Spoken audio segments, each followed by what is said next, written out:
Ischgl, one of Europe's premier skiing destinations, has been in the spotlight after a damning report said there were momentous miscalculations in how they managed coronavirus cases there at the beginning of the pandemic.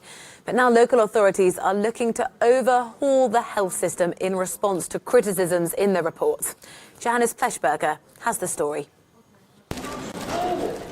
The Austrian state of Tyrol wants to completely reorganize its healthcare system. This is due to the partly devastating Commission report on what had happened at the winter sports resort Ischgl in March. Up to 11,000 tourists had been infected with the coronavirus, spreading it throughout Europe.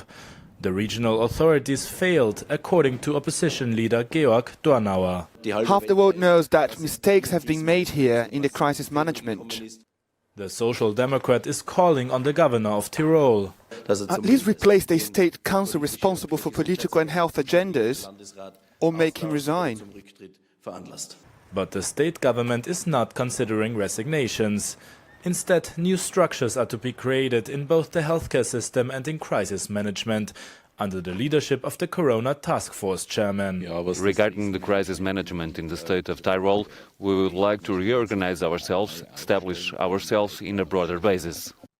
Also, past crisis and emergency plans are to be revised.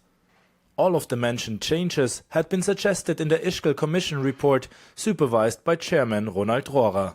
The goal of the report must be to point out mistakes so that they can be avoided in the future. That is why this report also has a long series of recommendations at its end.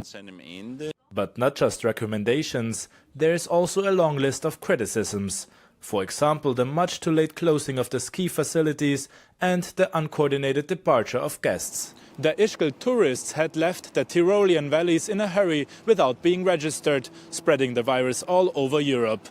Over 1,000 of these infected persons have joined the government liability lawsuits against the Republic of Austria, which starts in the upcoming weeks. Johannes Pleshberger, Euronews, Innsbruck.